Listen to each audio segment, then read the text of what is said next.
வணக்கம். இது உங்கள் சிவி ஜோன். சொல்லரும் எப்படி இருக்கீங்க? ஏன் பார்த்தீங்கன்னா ஒரு பயங்கரமான சம்பவம் செம்ம மாதம் நடந்திருக்கு.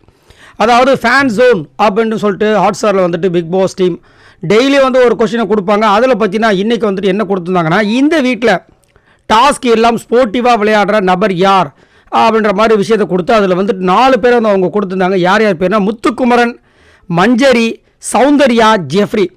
ஸோ இதில் வந்து யார் வந்து ஸ்போர்ட்டிவாக எடுத்து இந்த கேமை வந்து சுவாரஸ்யமாக எடுத்துகிட்டு போகிறாங்க அப்படின்ற விஷயங்களில் முத்துக்குமரனுக்கு கிட்டத்தட்ட 52% மக்கள் வந்துட்டு ஓட் பண்ணி அவர் நல்லாவே ஸ்போர்ட்டிவாக எடுத்துகிட்டு போகிறாரு. எதையுமே தேவையில்லாமல் கம்ப்ளைண்ட் பண்ணுறது கிடையாது. ஏன்னா நேற்று கூட பார்த்தீங்கன்னா முத்துக்குமரன் மேலே செம்மடி விழுந்துச்சு. நம்ம அருண் பிரசாத் பண்ணார், அப்பயும் எதுவுமே சொல்லலை.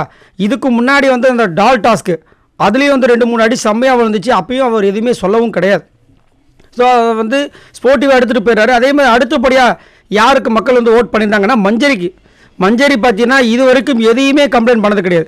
நேற்று அவங்களுக்கு நடந்த விஷயங்கள் ரொம்ப பெரிய கொடுமை.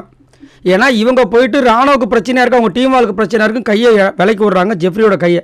ஆனால் ஜெஃப்ரி என்ன பண்ணார், வாலண்டராக அவங்க கையில் கல்லும் கிடையாது செங்கலும் கிடையாது, வேணும்ட்டு நீங்கள் என் கையை பிடிச்சி இது பண்ணுறீங்கன்னு சொல்லிட்டு போட்டு இறுக்கி அவங்க பாவம் நொந்து போட்டாங்க.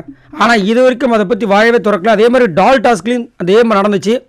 ரயான் பிடிச்சி அமைக்கியிருப்பார், அவங்க கீழே விழுந்திருப்பாங்க, நிறைய விஷயங்கள். ஆனால் இது வரைக்கும் அவங்க ஸ்போர்ட்டிவாக எடுத்துக்கிட்டாங்களே தவிர இது வரைக்கும் யாரையும் கம்ப்ளைண்ட் பண்ணலை. பட் இந்த வாட்டி அவங்க பண்ணணுன்றது என்னோட கருத்து. ஏன்னா ஒரு இடத்துல வந்து அவங்களே சொல்லியிருப்பாங்க, அவன் வந்துட்டு பண்ணது கொஞ்சம் பிஹேவ் பண்ணது சரியில்லை அப்படின்னு. அடுத்தது யாருக்கு வந்து மக்கள் வந்து ஓட் பண்ணியிருந்தாங்கன்னா 14% ஓட்டை வந்துட்டு சௌந்தர்யா கொடுத்துருக்காங்க. ஸோ சௌந்தர்யா வந்துட்டு அதே மாதிரி தான் இது வரைக்கும் பெருசாக கம்ப்ளைண்ட் பண்ணலை. அதேமாதிரி அவங்க கேமையும் பெருசாக வந்து இன்ட்ரெஸ்ட் எடுத்துகிட்டு போகவும் ஆள் கிடையாது. அவங்க உண்டு, அவங்க வேலை உண்டு. சில வேலைகள் அங்கங்கே வந்து திடீர்னு பண்ணுவாங்க, பெருசாக பண்ணல அதே. ஆனால் ஜெஃப்ரி வந்துட்டு முத்து விட சூப்பராக விளையாடக்கூடிய ஆள் தான், இதான் உண்மை. ஆனால் ஸ்போர்ட்டிவாக விளையாட வரான்னு கேட்டிங்கன்னா கிடையாது.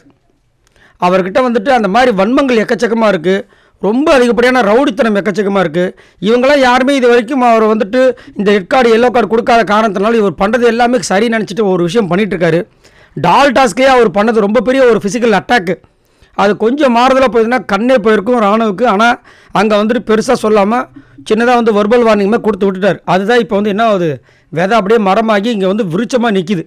ஸோ இன்றைக்கி என்ன பண்ணுறாரு, ராணுவோட கையை போட்டு லாக் பண்ணி எல்லாருமே என்ன பண்ணுறாங்கன்னா, ராணுவை பிடிச்சி லாஸ்ட்டாக தள்ளும்போது கீழே வந்து கை உதவாயிடுச்சு. இதை தான் மைண்டில் பேசுகிறாங்களே தவிர அதுக்கு முன்னாடி இவரை போட்டு ஒரு லாக் ஒன்று போட்டார் லெஃப்ட் கையை பிடிச்சி. அதில் வந்து மூட்டு விலகி இருக்க வாய்ப்பு எவ்வளோ இருக்குது. அதுக்கு முன்னாடி அருண் இவரும் சேர்ந்து வந்து 2 பக்கமும் 2 கையை போட்டு லாக் பண்ணாங்க, அதுலேயும் விலகிறதுக்கு எவ்வளோ வாய்ப்பு இருக்குது. இவ்வளோ விஷயங்கள் பண்ணதுக்கப்புறம் லாஸ்ட்டாக நடந்த விஷயத்தை மட்டும் வச்சு அவர் ராணா நடிக்கிறாருன்னு சொன்னால் இது எந்த விதத்தில் நியாயம் எனக்கு சத்தியமாக புரியல. அதுக்கப்புறமும் மஞ்சர்கிட்டையும் போய் அந்த மாதிரி ஒரு விஷயத்தை பண்ணார். இது ஸ்போர்ட்டிவ்னஸே கிடையாது.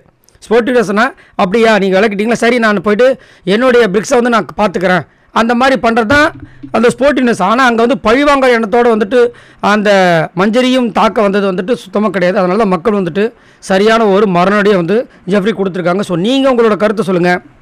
உங்களுக்கு இந்த 4 பேரில் ரொம்ப நல்லா ஸ்போர்ட்டிவ்னஸாக விளையாடுற ஆள் யாருன்னு நீங்கள் மறக்காமல் கமெண்ட்ஸ் பண்ணுங்கள். பாய் நண்பர்களே.